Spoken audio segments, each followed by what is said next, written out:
주의 집에서의 하루가 다른 곳의 첫날보다 좋으니 주 사랑 안에 머물며 사랑 노래합니다. 마태복음 5장 6절. 자, 같이 읽겠습니다. 의에 줄이고 목마른 자는 복이 있나니 저희가 배부를 것이며. 아멘. 우리가 줄이고 목마른 것을 경험하는 것은 참 힘든 일입니다. 그리고 먹고 마신다는 것은 우리 인간의 삶에서 가장 근본적으로 필요하고 항상 절실하게 이렇게 강구되는 그런 것들입니다. 왜냐하면 사람은 물이나 빵이 없으면 살 수가 없기 때문에 그렇죠. 그래서 옛날부터 이 눈물의 빵을 먹어본 적이 없는 사람은 인생을 말하지 말라, 이런 이야기도 하고 했습니다. 그만큼 우리가 힘든 빵을, 고난의 빵을 먹고 산다는 것은 참 어려운 일이고 그게 또 인생 같기도 합니다.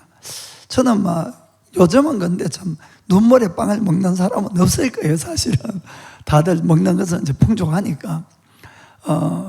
저도 개인적으로는 눈물의 빵을 먹어본 적은 없습니다. 음식이 없어서 못 먹은 적은 없지만은, 그런데 하나님이 금식은 참 많이 시켰어요. 그래서 많이 굶어봤습니다. 그래서 목마름과 이 배고픔이 얼마나 간절하고 얼마나 필요한가 하는 것을 잘 느낄 수가 있습니다. 누구라도 목마르고 배고프면 간절하게 이 음식을 찾게 되겠지요. 오늘 예수님이 이 말씀을 하신 이유는 우리가 하나님의 의를 구하되 그냥 구하는 것이 아니란 겁니다. 정말 목마름과 간절함으로 우리가 배고픔으로 그렇게 하나님 나라의 의를 구할 때에 반드시 그 사람은 하늘나라의 것으로 충만하게 채워진다, 그 뜻을 이야기하고 있는 것이죠. 그래서 우리의 이 육체의 생명은 이 먹는 음식으로 말미암아 우리가 건강해지고 또 성장하고 또 이렇게 생명을 유지할 수가 있습니다. 마찬가지로 우리의 이 영혼은 하나님에 대한 의를 간절하게 구하는 것으로 내가 성장하고 복을 받는다는 것을 꼭 기억을 하시길 바랍니다. 우리의 겉사람이 그래서 간절하게 음식을 찾는 것처럼 거듭난 우리의 속사람은 반드시 하나님의 의를 간절하게 찾게 되어 있습니다. 그걸 믿으시길 바랍니다. 그럼 어떤 사람이 그런 간절함을 가지고 찾겠느냐? 첫 번째는 살아있는 사람입니다. 살아있는 사람. 우리가 몸이 죽게 된 사람은 목마름이나 배고픔을 느낄 수가 없습니다. 그렇죠? 영적으로도 마찬가지로 아직도 예수님의 밖에 있는 사람, 예수님을 영접하지 않은 사람은 영적으로 거듭나지 못하고 새 생명을 갖지 않았기 때문에 영적인 배고픔이나 목마름은 없습니다. 그런 사람들에게 하나님의 의에 대해서 전달하고 가르칠 수는 있겠지만은 하나님의 의에 대한 배고픔을 아무리 강요해도 본인들하고는 이게 관계가 없는 것이, 그런 세상 사람들은 세상 것에 대해서는 아주 목마름과 배고픔을 가지고 있습니다. 다들 기억하겠지만은 아이파드나 아이폰 가는 게 처음 이 세상에 나왔을 때에 어느 나라 젊은이들은 그걸 너무나 갖고 싶어서 자기 장기를 팔아가지고 그거를 샀다는 그런 소식을 아마 들었을 거예요. 저도 그 이야기를 듣고 너무나 놀랐습니다. 왜냐하면은 지금 아마 그 사람들 장기 팔아가지고 샀어도 아무도 안 쓸 거예요. 이미 옛날 기종이 돼가지고 그걸 누가 쓰겠습니까? 그래 1년, 2년 지나면은 사용하지도 않을 그런 것들 때문에 자기 장기까지 팔 정도로 세상 사람들은 세상 것에 대해서는 목마름이 있다, 이런 이야기입니다. 그러나 그런 분들에게 하나님의 나라를 이야기를 하고 눈에 보이지 않는 하나님을 전달해도 거기에 대해서 흥미도 없고 찾으려는 마음도 없는 겁니다. 그렇기 때문에 이 하나님의 나라에 대해서 목마름을 가진 사람들은 거듭난 사람들만 가능한 겁니다. 거듭나야 됩니다. 그래서 정말 자기의 죄에 대해서 마음으로 회개하고 예수님의 그 대속을 믿어서 그 속에 하나님의 영이 와야 돼요. 그래서 거듭나는 거지요. 물과 성령으로 거듭난다. 그런 사람들은 이 자기 안에 새 사람이 탄생이 있기 때문에, 그래서 하나님 나라에 대한 목마름과 배고픔을 느끼게 되는 겁니다. 마치 이것은 어린아이가 태어나게 되면 본능적으로 아이들은 뭘 찾습니까? 어머니 젖을 찾게 되어 있어요. 본능적으로 어머니 젖을 찾는 것처럼 정말로 거듭난 사람들은 하나님의 의에 대해서 목마름과 배고픔을 늘 가지고 있다는 것을 먼저 아시길 바랍니다. 그러면 하나님의 의가 뭐냐? 그것은 하나님이 원하는 것을 나도 원하고 행하는 걸 이야기합니다. 하나님이 싫어하는 것을 나도 싫어하고 행하지 않는 것이에요. 쉽게 이야기하면은 하나님 말씀대로 사는 것이 하나님의 의입니다. 그리고 거기에 대한 목마름이라는 뜻은 하나님의 말씀대로 살려고 몸부림치는 것이 바로 목마름을 가지고 있다, 이렇게 이야기할 수가 있습니다. 그러니까 그렇게 되려면은 사람이 근본적으로 안 바뀌면 안 됩니다. 그냥 머리로 이게 들어가지고 아는 것이 아니에요. 그럼 어떤 사람이 그런 사람이 되겠습니까? 정말로 자기의 죄가 뭐고 자기 운명이 어떻게 될까 깨달은 사람들입니다. 그것도 내가 깨달으려고 해서 깨달아지는 것은 아니에요. 사실은 하나님의 은혜가 임하면은 성령께서 죄를 깨닫게 하시고 천국과 지옥을 깨닫게 하시고 심판을 알게 하시죠. 그러면은 그 본인의 마음에 정말 지금까지 자기가 지은 죄 때문에 자기는 지옥밖에 갈 수 없다는 것을 분명히 알고 있습니다. 그리고 그 지옥에서 영원히 고난을 받아야 될 나를 하나님께서 나를 사랑하시고 예수님의 은혜로 말미암아 자기의 그 모든 죄가 사함을 받고 이제는 천국에서 영원히 기쁨 가운데서 살 수 있다는 것이 마음으로 믿어집니다. 그런 사람들은. 그렇게 되면은 그 사람들은 하나님의 사랑이 뭐고 하나님의 은혜가 뭐고 이걸 깨닫게 되는 거예요. 그 예수님이 왜 그 십자가에서 그렇게 힘든 고난을 당하셨습니까? 나를 사랑해서 내 죄를 사하려고 내 대신에 그 고통을 받은 겁니다. 그렇기 때문에 그런 사람들은 믿음으로 공짜로 구원을 받았다 할지라도 절대로 하나님을 슬프게 하는 일을 하지 않으려고 합니다. 그게 뭡니까? 죄를 안 지으려고 몸부림치는 거죠. 그때부터.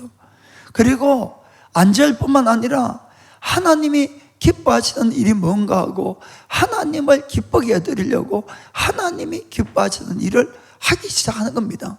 그것이 바로 하나님의 의에 대한 목마름이고 그걸 간절히 구하는 것이지요. 그거는 거듭나게 되면은 자연적으로 그렇게 되어 있다는 것을 우리가 먼저 아시길 바랍니다. 어떤 교회나 크리스찬들을 이 바보 취급하는 어떤 사람이 목사님에게 와서 이런 질문을 했어요. 크리스찬들은 왜 교회 가서 항상 주일날 나는 죄인입니다 하고 이 죄를 용서하세요, 나의 이 모든 죄의 짐을 다 내려주세요, 이런 식으로 기도하고 말을 합니까? 라고 이렇게 좀 비웃으면서 이렇게 이야기를 했어요. 그러면서 나는 아무 죄의 짐을 느끼지 못하겠다. 죄의 짐을. 도대체 죄의 짐이 100kg입니까? 200kg입니까? 이렇게 물었어요. 그러니까 목사님이 그 사람을 이렇게 똑바로 쳐다보면서 이렇게 대답을 해줬습니다. 형제님, 만약에 여기 어떤 사람이 한 사람 죽어 있는데 그 죽은 사람 위에 아주 무거운 짐을 얹었다고 합시다. 그 사람이 무겁다고 느끼겠습니까? 안 느끼겠습니까? 가니까 당연히 못 느끼지요. 그 사람이 죽었으니까. 형제님, 그거가 똑같은 거예요. 형제님이 죄의 짐을 못 느끼는 것은 아직까지 죄 속에 있고 구원받지 못해서 영원히 거듭나지 못했기 때문에, 즉 살아있지 않으니까 죄의 짐을 못 느끼는 겁니다. 이렇게 이야기했습니다. 정말 맞는 이야기입니다. 그래, 거듭나게 되면은 우리가 죄라는 것을 깨달아지게 되죠. 우리 사람의 운명은 뭡니까? 에베소서 2장 1절 보면은 이렇게 되어 있습니다. 너희의 허물과 죄로 죽었던 너희를 살리셨도다. 아멘. 자, 성경은 우리 크리스찬들이, 모든 크리스찬들은, 모든 사람들은 이미 죽었다고 이렇게 이야기를 하는 겁니다. 죽은 사람이다. 아니, 죽은 적이 아무도 없어요. 아무도. 그런데 너희는 죄와 허물로 말미암아 죽어 있었던 너희를 살려줬다는 겁니다. 하나님이. 그럼 뭐가 죽어 있었고 뭐가 살았습니까? 우리의 영이 죽었는데 살았다, 그 뜻입니다. 육신을 이야기하는 건 아니겠지요. 그래서 모든 사람들은 죄 때문에 죽어 있는 상태예요. 죽어 있는 상태. 그리고 그 상태로 죽게 되면은 영원한 지옥에 가서 영원히 살 수밖에 없는 겁니다.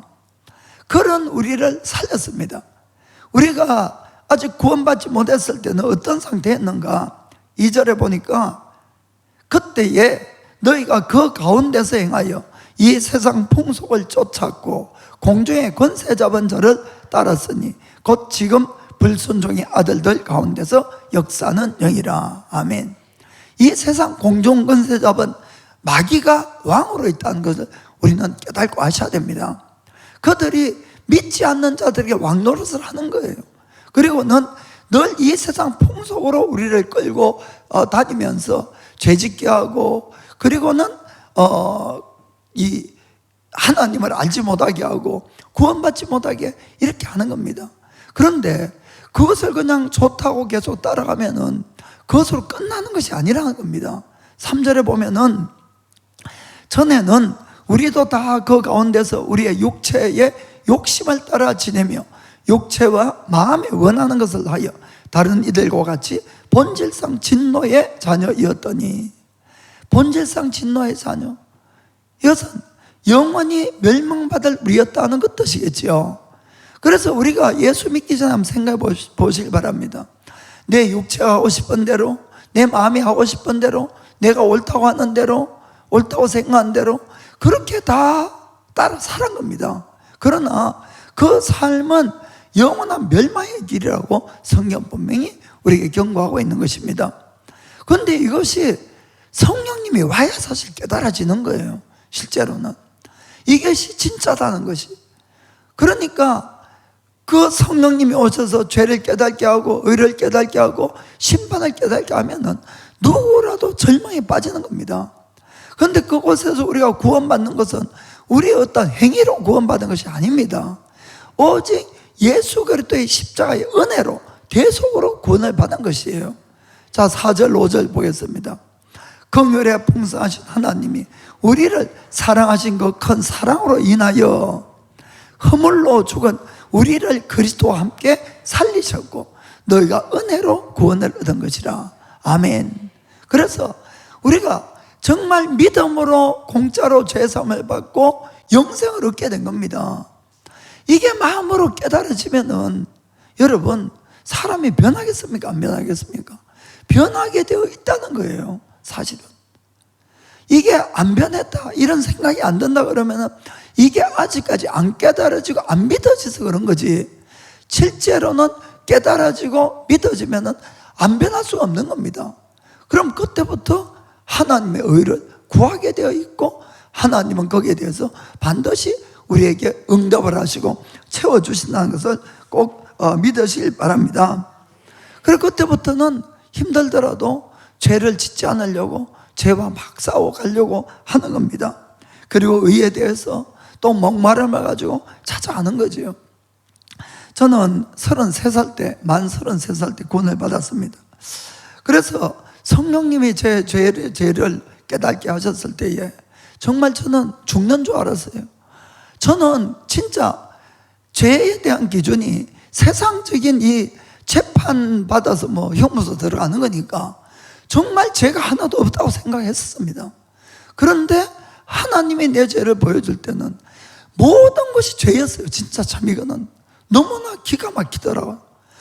태어날 때부터 죄인인 것 같아요. 태어날 때부터 정말로 모든 것이 죄뿐이었는데 그 절망 속에서 3일간을 계속 눈물만 나오고 있었습니다.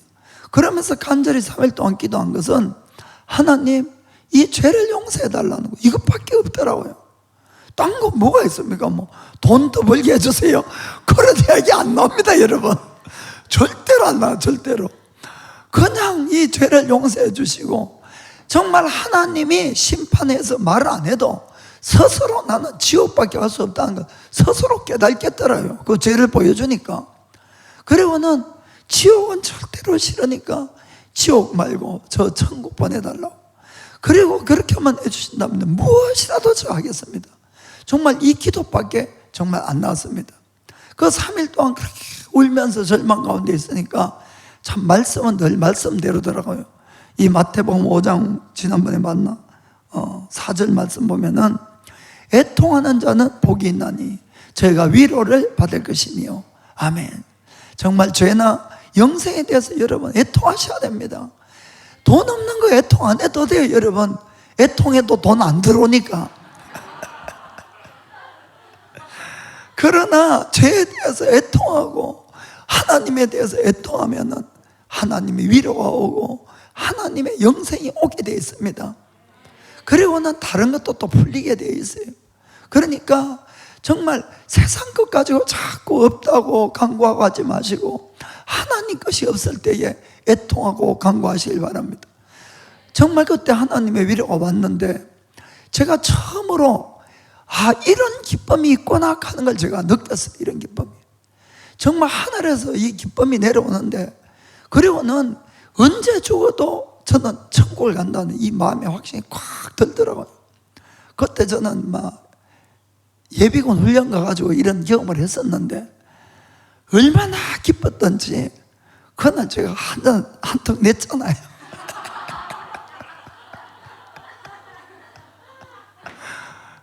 그때 저는 저 장교니까 그래 막 다들 막 진짜 세상만 한번 쌌지. 근데 진짜로 그 기쁨이 있었습니다. 그러고는 정말 천국이 있고 지옥이 있고, 그러니까 저는 세상이 다였어요, 진짜로. 왜냐하면 세상 사람이고 죽으면 그만이라고 생각했으니까 어쨌든 살아있는 동안에 즐길 거 다 즐기고, 이게 이제 제 인생관이니까 뭐 그러다 죄 짓는다는 뜻은 아니지만, 그리고 여기밖에가 제 인생의 전부였어요. 그런데 영생을 제가 알게 나니까 이게 다 뚫린 거예요. 나의 이 땅의 삶은 한 점도 안 되더라, 이런 이야기입니다. 그렇지 않습니까? 영생에 비하면은. 그러니까 세상 게 전부인 내가 세상 것이 아주 적어지더라고요. 그러니까 욕심이나 세상 것을 더 많이 구하고 이런 마음들이 확 줄어들었어요. 없어졌다는 뜻이 아닙니다, 여러분. 오해는 마시고. 그런데 진짜 없어졌어요. 대신에 하나님의 것을 구하고 싶은 마음이 꽉 차더라고요. 그래서 그 다음날부터 뭐 누가 이야기한 적은 없어요. 아무도. 스스로 성경 읽게 되고 스스로 기도하고, 하루에 5분이 됐든 10분이 됐든 한 번도 기도 빠진 적도 없고 스스로 성경 보고. 그런데 성경이 보면 볼수록 얼마나 재미가 있던지, 정말 그 시편 119편인가요? 거기 보면은 이 하나님의 말씀은 꿀보다 더 달다는 그 말씀이 진짜로 이게 오더라고요. 세상 것은 아무리 여러분 소설이 유명하고 뭐 재밌는 것도 2번, 3번 읽는 사람 저는 못 봤습니다. 다 내용을 아니까 안 보더라고.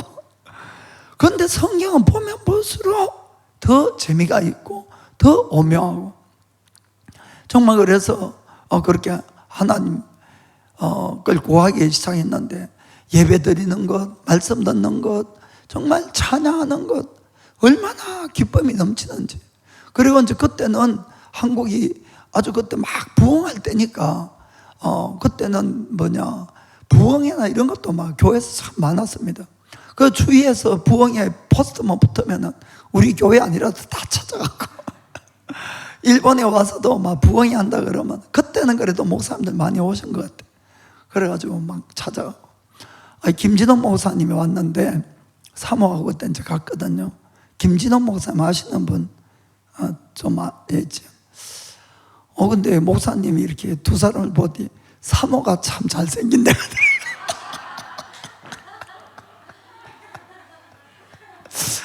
그때는 이제 집사니까 집사님 수지 맞았다고.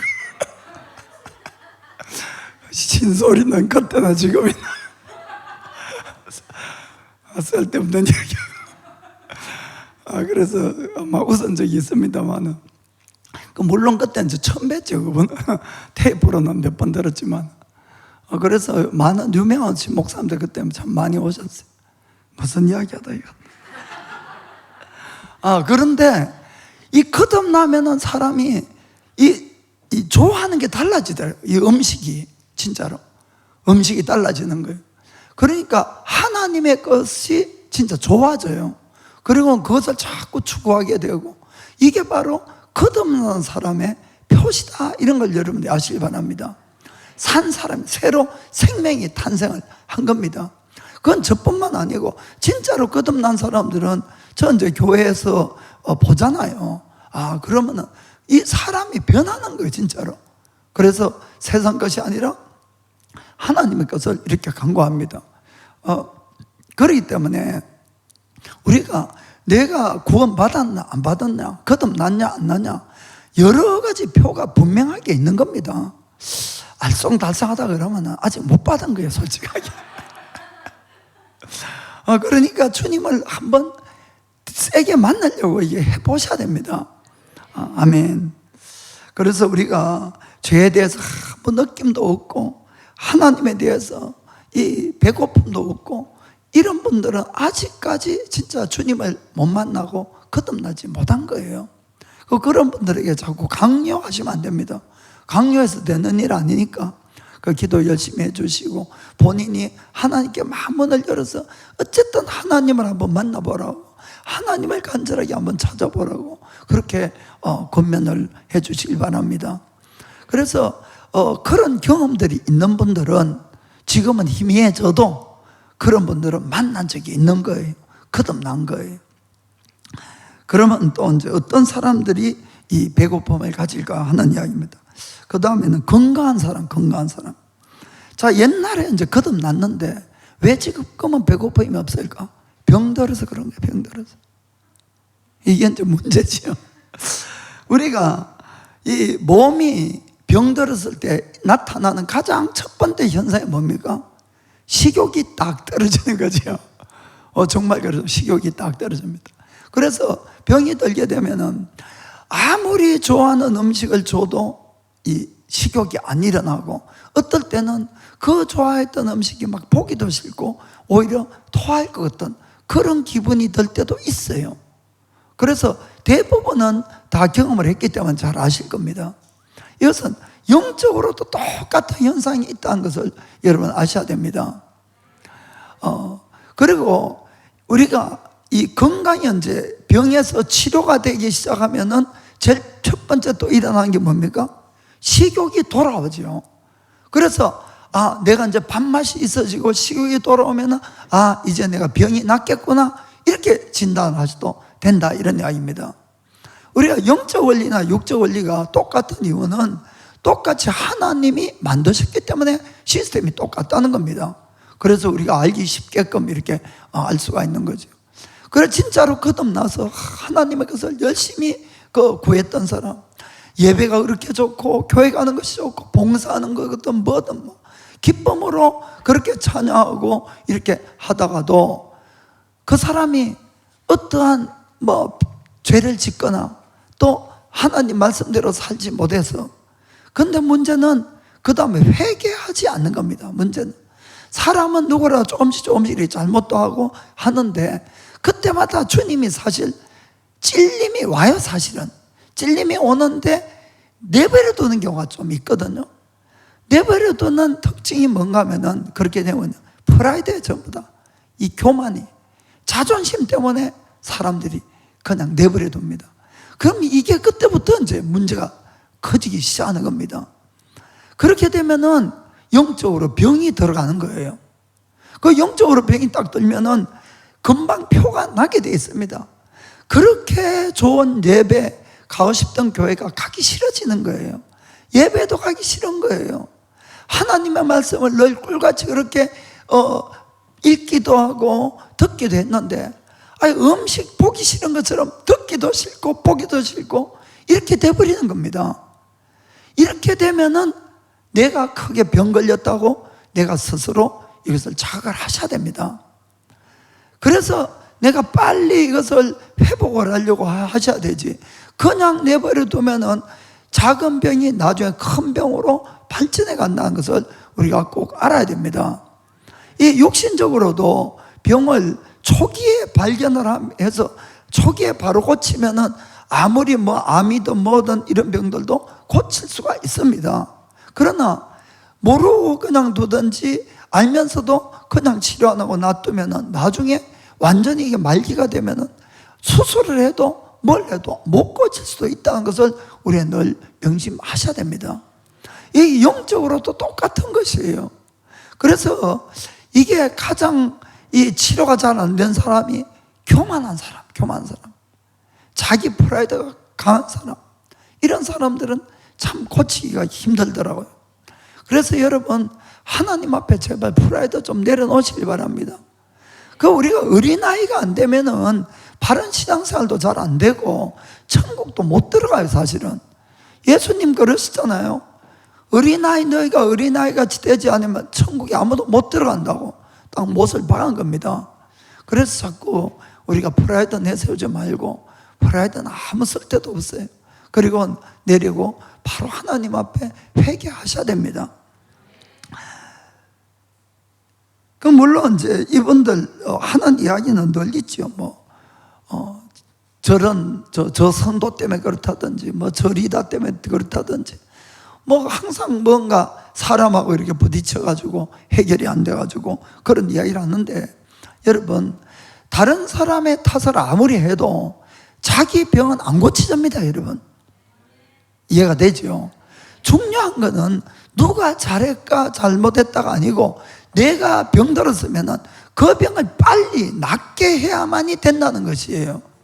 그래서 내가 하나님과의 관계가 회복이 안 되면 결국 나는 멸망의 길로 점점 가게 된다는 것을, 이거를 분명히 깨닫고 하셔야 됩니다.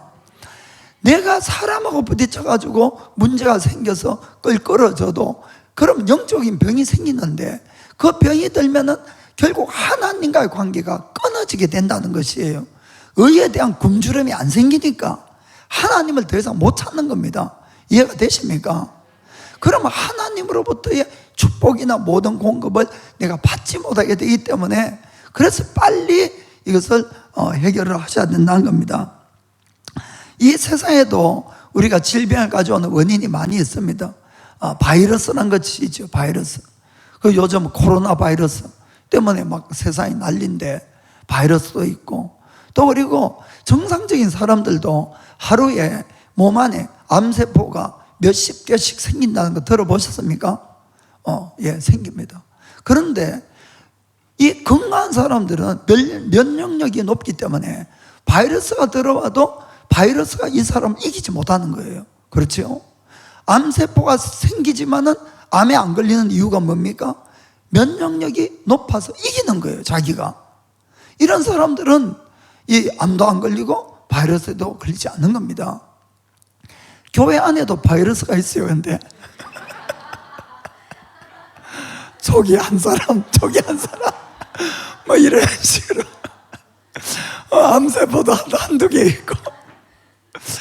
근데 진짜 건강한 성도들은 암세포를 바라봅니까? 바이러스를 바라봅니까? 안 바라봐요. 그래서 와서 찝찝거릴 때도 있고 하겠지만은, 그 사람들은 늘 예수님만을 바라보는 겁니다. 그러니까 성경에 보면은 너희가 믿음의 주요 우리를 온전케 하시는 예수님만 바라보라는 거예요. 자꾸 그런 바이러스 한두 개 때문에, 암세포 한두 개 때문에 크게만 마음을 쓰고 크게만 묵상하고 이래 보세요. 없던 병도 병나지. 그러니까 신앙생활 그렇게 하시면 안 된다는 겁니다. 그러면은 내가 병드는 거예요. 그래서 내가 병이 들었다 안 들었다를 알 수 있는 것은 하나님에 대한 것들, 예배라든지 기도라든지 말씀 보는 것, 말씀 듣는 것, 이런 것들에 대해서 의욕이 떨어져 있으면 솔직히 나 병든 겁니다. 여러분, 안 들었다 그래도 병든 거예요. 이거는 식욕이 딱 떨어져 있으니까. 그러나 거기에 대해서 내가 여전히 그 배고픔이 있다면은 그 사람은 건강한 겁니다. 이해가 되십니까? 그리고 그 배고픔을 가지고 하나님을 찾을 때마다 주님의 위로하심과 주님의 충만하심이 항상 오게 되어 있어요. 이게 우리의 신앙생활인 걸 꼭 아시길 바랍니다. 그래서 지난번에 그 사모님도 메시지 한 것 중에서 그날 일어나는 이 좀 힘들고 싫은 이런 일들, 문제들은 반드시 그날 내에 여러분이 해결을 하셔야 됩니다. 정말 해지기 전에 해결을 하셔야 돼요. 왜 그런가 하면은 그 다음날 또 생기니까 문제는. 그 다음날 안 생기는 것 같으면은 뭐 한 이틀, 3일, 뭐 한 달, 2달 있다가 회개해도 되겠지만은 반드시 그 다음날 또 새로운 일이 생기고 그 다음날 또 새로운 일이 생기고 그러면은 해결하지 않고 놔두면 점점 쌓여가면은 나중에는 해결을 하고 싶어도 능력이 이제 못 따라가는 겁니다. 무슨 말인가 아시겠죠? 신앙생활 똑같습니다. 정말 똑같아요. 그래서 어쨌든 목숨 걸고 그날 일어난 싫은 일들은 그날 해결하려고 몸부림을 치면은 늘 건강하게 유지를 해갈 수가 있는 겁니다. 계시록 22장 14절에는 예수님이 그 두루마리를 빠는 자들은 복이 있으니 이는 저희가 생명나무에 나아가며 문들을 통하여 성에 들어갈 권세를 얻으려 함이로다. 아멘. 두루마리를 빠는 자들이 복이 있다. 이것은 막 영어 성에도 보면 현재형으로 이렇게 되어 있어요. 그러니까 매일 빠는 사람이 복이 있다 그 뜻입니다. 매일 빠. 우리 옷이란 것은 입으면 반드시 더러워지게 되어 있습니다. 아침에 아무리 깨끗한 옷을 입어도 또 저녁에 보면 더러워졌어요. 그러나 매일 빨면은 그 사람은 매일 깨끗한 옷을 입을 수가 있습니다. 그런데 더러운 옷을 그 다음날도 입고 또 입고 또 나중에 귀찮아서 그냥 처박아놨다가 어느 날 이제 생각이 났어요. 이거를 뭐 빨아서 다시 입어볼까 해서 빠는데 아무리 빨아도 이게 누런 때가 안 지네. 그런 옷들이 있습니다, 여러분. 그러면 이거 못 쓰는 거예요, 그 다음에는. 아시겠습니까? 그건 완전 내 수술을 해야 되는데, 그럴 때 흰 옷 같으면은, 가비킬라 이런 것도 쓰면 좋습니다.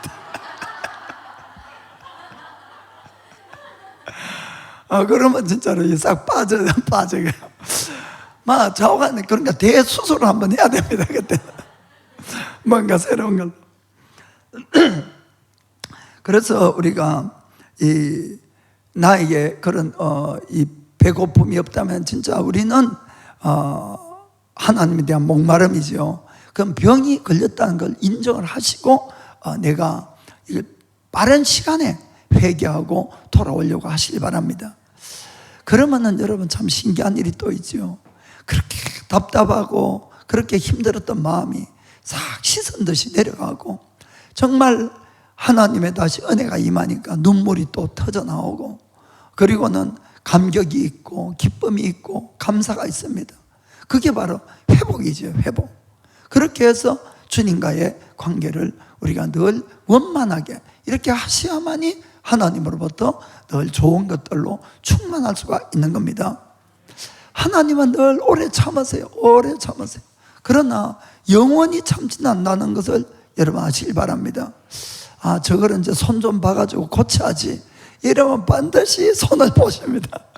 하나님 손 보는 건 늘 똑같아요. 지금 있는 고난은 아무것도 아닙니다. 더 심한 고난을 주면 악소리 나면서 그때는 뭐 회개할 수밖에 없잖아요. 회개. 그렇게 하나님은 만들지만은 우리를 바른 길로 끌고 가기 위해서. 그러니까 저는 진짜로 지혜 있는 사람은 딱 하나님 눈치 봐서 이게 뭐 올 것 같아 이러면은 스스로 무릎 꿇는 사람 스스로 금식하고 스스로 하나님 잘못했습니다. 그 사람이 정말 지혜 있는 사람이에요, 여러분. 그러면 큰 문제 없이 다 지나갑니다. 하나님의 목적은 우리를 고치는 데 있는 것이지 고난을 주는 데 목적은 절대로 없습니다. 이걸 이해하세요. 그러니까 이 맹꽁이 같이 자존심 강한 사람만큼 신앙생활 힘들게 하는 사람이 없어요. 맹꽁이면 때리면 때릴수록 푹 해가지고 저도 옛날엔 좀 그런 타입이었어요. 사실은 자존심이 세가지고. 그런데 하나님한테 여러 번 맞다 보니까 내가 여기서 조금 더 내가 고집 부리다가는 엄청 맞겠다 싶으니까 그러면 이제 금식하고 여러분 그렇게 하시기 바랍니다. 근데 이게 이제 하나님하고 끈인데 이 줄이 팽팽하게 있으면은 내가 조금만 잘못해도 탁 날라와요. 아시겠습니까? 그러니까 여러분들이 이런 분들이 있어요. 저 사람은 1년 내에 교회 안 가고 막 교회 크리스마스 때나 가도 아무 일도 없고 사업만 잘 되는데 나는 마음만 다음 주에 하면서 15가 또 해도 막 팍 날라오는 이런 사람. 그러면 이제 속으로 막 원망을 하거든요. 저 옆집에 누구는 교회 아무리 안 나가도 아무렇지도 않더만 나는 교회 한번 빠지면 막 이 자동차도 금방 빵꾸 나고 뭐 나고 돈 날라가고 뭐죠. 이런 사람이 사실 복 있는 사람이에요. 이 하나님하고 줄이 팽팽하게 이렇게 있으니까 금방 주님이 잘못하면 금방 오는 거예요. 이게 금방 신호가. 그런데 느슨하게 있는 사람들은 하나님이 아무리 땡기도 줄이 느슨해져가지고 못 느끼는 겁니다. 그래서 우리가 부러워할 것은 내가 잘못했을 때 빨리 징계가 오는 사람이 이게 복 있는 사람이에요. 하나님이 그 사람에게 그만큼 관심을 가지고 그만큼 사랑하고 있다는 겁니다. 그러나 너 손에 있는 사람들은 아이고 이미 버릴 수도 있어요. 버릴 수도. 우리가 부모들이 보면은 하나님도 여러분 우리 끝까지 사랑 안 합니다. 진짜 이것도 우리가 참 아셔야 돼요. 하나님은 정말 사랑하시고 누구라도 다 구원받기를 원하지만은 그러나 버리는 사람도 있어요. 성경에 보면은 그 로마서 1장을 이렇게 읽어보면은 그런 말씀들이 나옵니다. 하나님이 그 죄들이 쭉 나오는데 저희들이 하고 싶은 대로 하도록 내버려 뒀다는 말씀이 3번이 나옵니다. 3번이. 여러분 그게 참 무서운 이야기인데 어떤 이야기인가 하면은 부모들이 자식이 잘못하면 처음에는 혼을 내지요. 바로 잡으려고. 그래도 또 잘못을 하면 이제 막 화를 콱 내면서 더 크게 꾸중을 합니다. 그래도 잘못을 하면은 뭐 집에다가 이제 가다 놓든지 막 매를 대든지 그래도 말 안 듣고 막 이러면은 마지막에 뭐라 그럽니까? 마지막에 여러분들 안 써봤어요? 네 맘대로 해, 네 맘대로. 네 맘대로 해, 네 맘대로 하는 거예요. 그러면 이제 끝딱 난 거예요, 그건 사실은. 여러분, 네 맘대로 하라고 다 좋다고 막 이렇게 기뻐할 것이 아니고, 하나님이 나는 이제 너 아예 상관 안 하겠다, 막 간식 먹겠다. 이런 이야기입니다. 그래서 하나님이 나를 간섭할 때가 그래도 복된 거예요, 여러분. 좀 잘못했다고 막 매가 날라오고 혼이 날라오고 이러면은 오히려 감사를 하셔야 된다는 겁니다. 그러나 성경에도 끝까지 잘못하고 계속 반복을 하면은 버려둔다는 말도 있습니다. 자, 히브리서 10장 26절 27절 보겠습니다. 우리가 진리를 아는 지식을 받은 후 짐짓죄를 범한 저 다시는 속지 않은 죄사가 없고 오직 무서운 마음으로 심판을 기다리는 것과 대적하는 자를 소멸할 맹렬한 불만 있으리라. 아멘. 짐직하는 말은 16절에 일부러락한 건 뜻이죠. 여러 번 계속해서 일부러 계속 죄를 자꾸 지으면은 이제 용서가 안 된다는 겁니다. 여러분, 우리가 그래서 매일매일 나를 점검해 보는 게 참 중요합니다.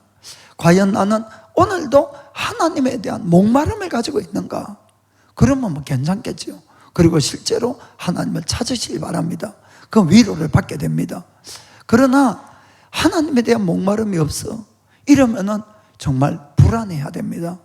정말 뭔가 내가 잘못됐다는 것을 꼭 인식을 하시고 병을 고치기를 주의 이름으로 축복합니다. 자, 그럼 마지막으로 하나님의 의를 구하는 자에게는 반드시 충만함이 오게 된다는 겁니다. 그들이 충만하리라. 어떤 분들은 이 신앙생활을 좀 크게 오해하고 있는 분들이 있어요.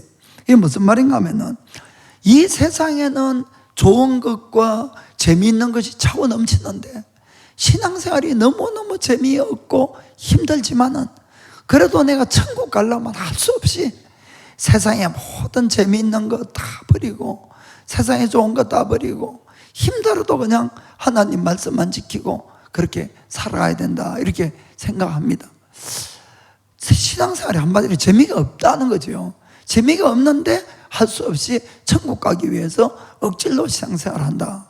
이것은 여러분 크게 잘못됐다는 것을 여러분 아셔야 됩니다.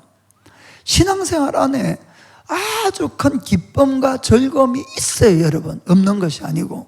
그러나 그걸 발견하지 못하고 맛보지 못한 사람들이 사실 의외로 많이 있는 겁니다. 문제는 거기에 있는 것이지 신앙생활이 재미없는 것이 아니라는 걸 꼭 아시길 바랍니다.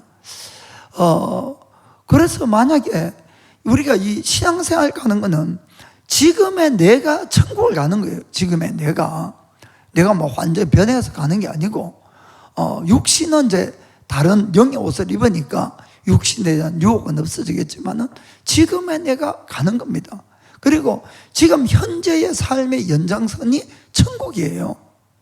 그러니까 천국이 그렇게 재미없는 곳이라면은, 그렇게 지루한 곳이라면은, 여러분 영원히 그렇게 지루한 곳에 가 살아야 된다면은 이 천국 갈 이유가 없는 겁니다, 여러분.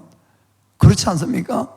그러나 천국은 정말 기쁨의 곳이라고 성경 말씀하죠. 로마서 14장 17절 보면은 바울은 이렇게 이야기합니다. 하나님의 나라는 먹는 것과 마시는 것이 아니요 오직 성령 안에서 의와 평강과 희락이라. 아멘. 의와 평강은 우리가 믿는 사람으로서 우리가 이제 그렇게 살아가야 되는 거지만 여기에는 성령 안에 기쁨, 희락, 기쁨이 있다네. 기쁨이.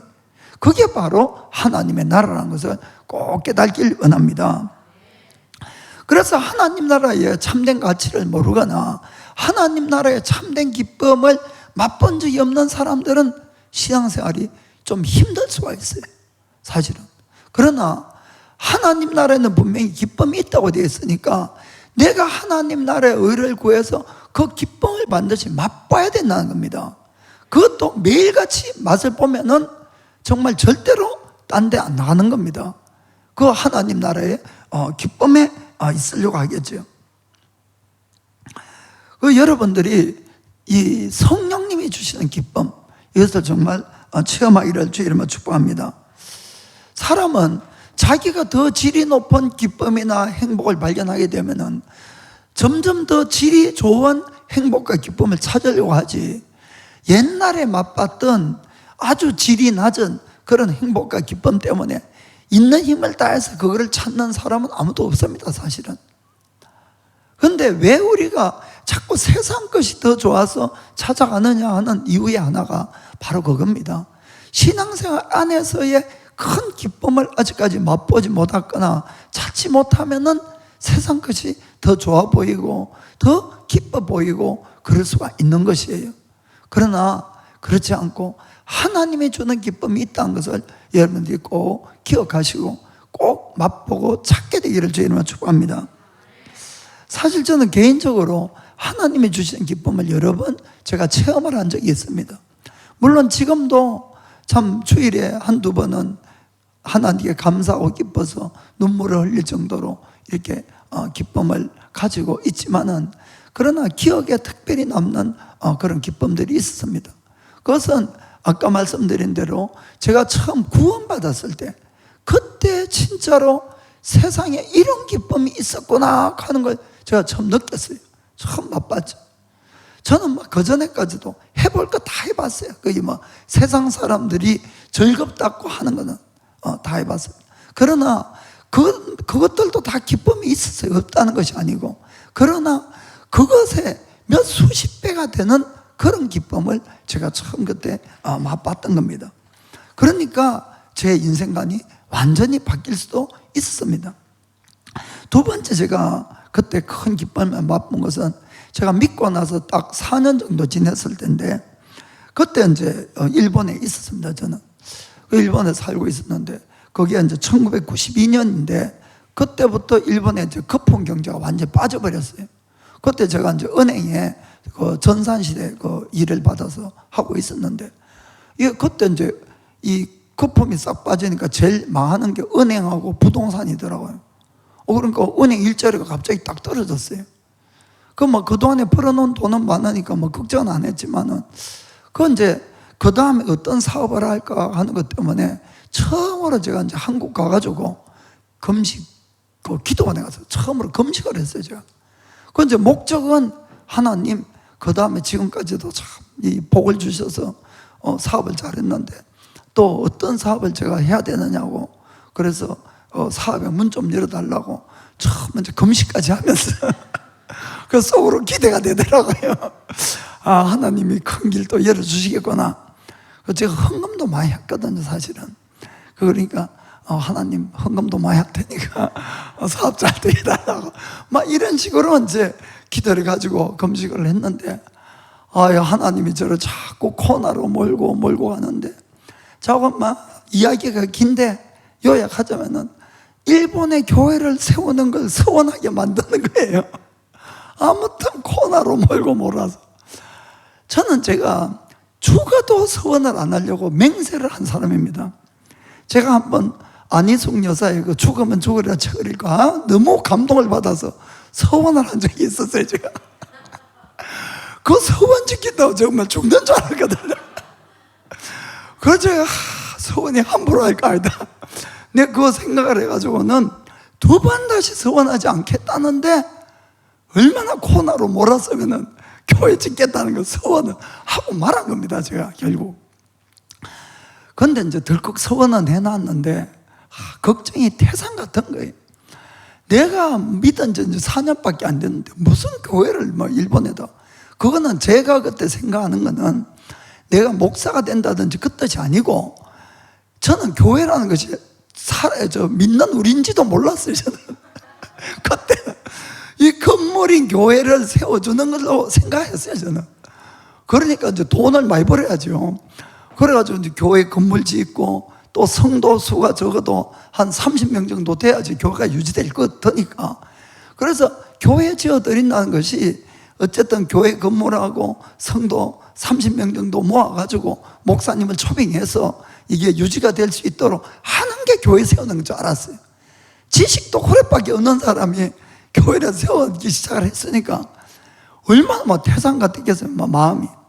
그 무거운 마음 때문에 잠을 잘 수가 없어서 기도원이니까 밤 12시쯤 돼가지고 이제 산에 올라갔습니다. 그러니까 주여 막 산을 째는 소리가 그때는 하늘 째는 소리가 대한민국 천지에 들렸습니다, 그때.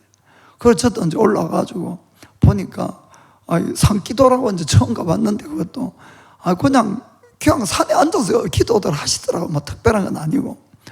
그래서 이제 앉을 만한데 이제 적당한 데를 찾아가지고 앉아서 기도를 하는데 걱정만 나오고 한숨만 나오고, 하나님 저 좀 도와달라고, 살려달라고 진짜로 간이 절절한 마음으로 그렇게 기도를 했습니다. 하니까 하나님은 다 아시잖아요, 모든 걸. 그래서 내가 얼마나 걱정하고 근심하는 걸 아니까 하나님이 정말 제 마음입니다, 마음에 하늘문이 열리더라고요. 그리고는 하나님이 말씀하시더라고요. 이 교회를 세우는 것은 너와 너의 자자손손의 복이니라, 이렇게 말씀하시더라고요. 그리고 그 말씀과 함께 하늘에서 기쁨이 제 마음에 이렇게 부어지는데, 진짜 그 기쁨이 내려오니까 지금까지 걱정, 근심, 태산같이 무거운 마음이 일순간에 사라지고 마음 안에서 기쁨이 막 솟구쳐 오는데 얼마나 감격스럽고 이 감동이 되는지 그런데 이 기쁨이 내려오는 게 안 그치는 거예요. 계속해서 보니까 이 기쁨이 막 폭발할 것 같은데 제 가슴이 터질 것 같은 거예요, 진짜로.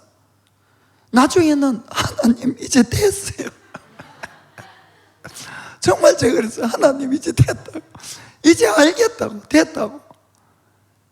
산성도 여러분, 의에 대해서 우리가 목마르고 이 배고프고 간절히 찾으면 반드시 하나님이 채워주신다는 것을 믿으시기 바랍니다.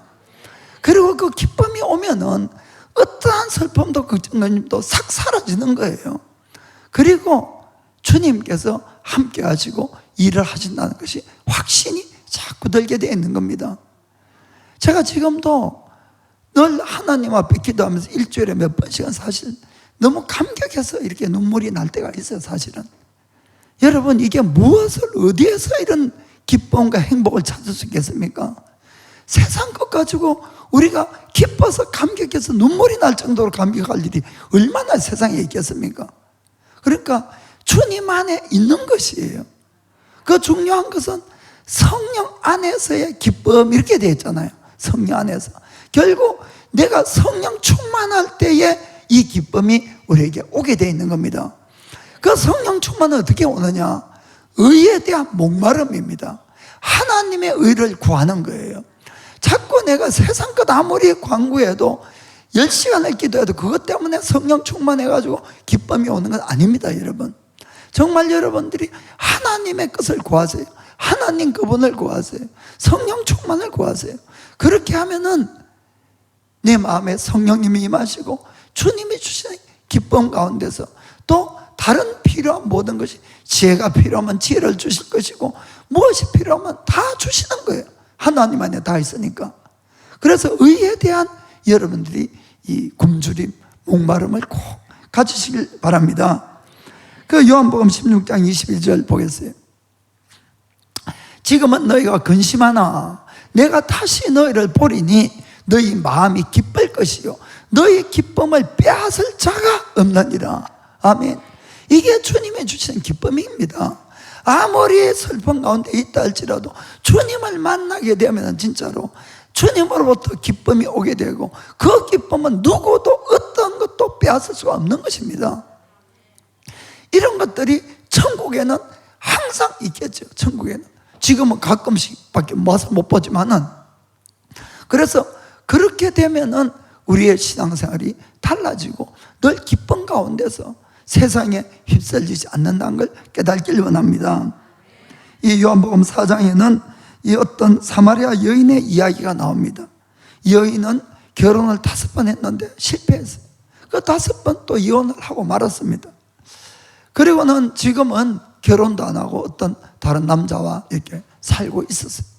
저는 이 여인이 막 바람둥이라서 그런 생활을 했다 하기보다도 이 여인의 이 가치관이라고 생각합니다. 이 여인은 자기가 행복하고 싶은데 이 행복이 결혼에 있다고 생각을 한 것 같아요.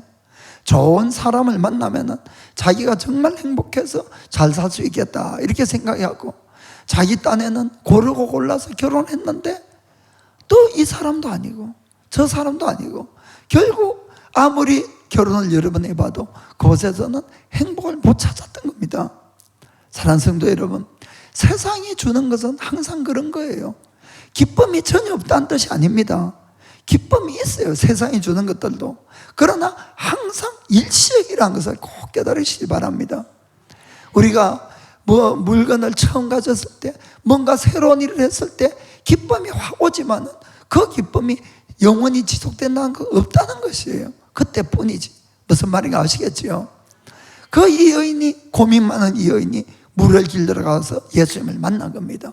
그 예수님이 이 여인에게 말씀을 하셨어요. 요한복음 4장 13절 보면은 예수께서 대답하여 가라사대 이 물을 먹는 자마다 다시 목마르려니와. 아멘. 이 물이라는 것은 예수님 말씀하는 실제로 우물에서 푼 물이긴 합니다만은 이것은 밖에서 들어오는 물이겠지요.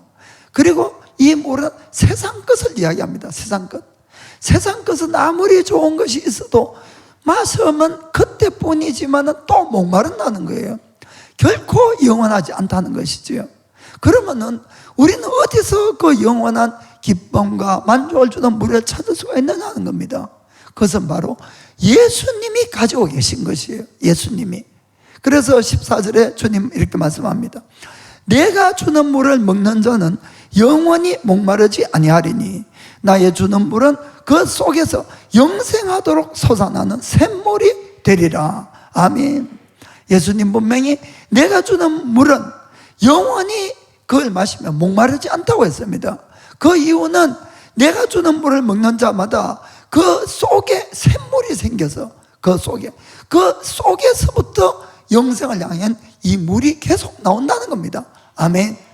그것은 예수님을 진심으로 믿는 사람들에게 주시는 성령님을 이야기하는 거예요. 아멘. 그 성령님이 우리 속에서 영원히 목마르지 않도록 우리를 얼마든지 해 주신다는 겁니다. 그런데 그 성령님이 이 물을 충만하기 위해서는 우리는 언제나 하나님의 의를 구할 때에 성령님의 충만함을 받을 수 있다는 사실을 기억하시길 바랍니다. 비록 성령님이 오셔도 내가 하나님의 나라와 의를 구하지 않고 그냥 세상 것을 구할 때 성령 충만이 온다는 소리 아니다 그 뜻입니다. 아멘.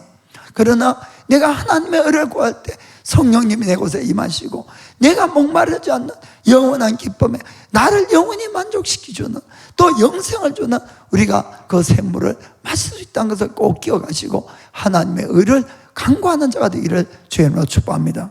자, 기도하겠습니다. 나의 평생에 단 한 가지 소원 주의 아름다우신 보며 사랑 노래하는 것 온 하루 주 소노미가 오아오기 주노와 이노나가데 소노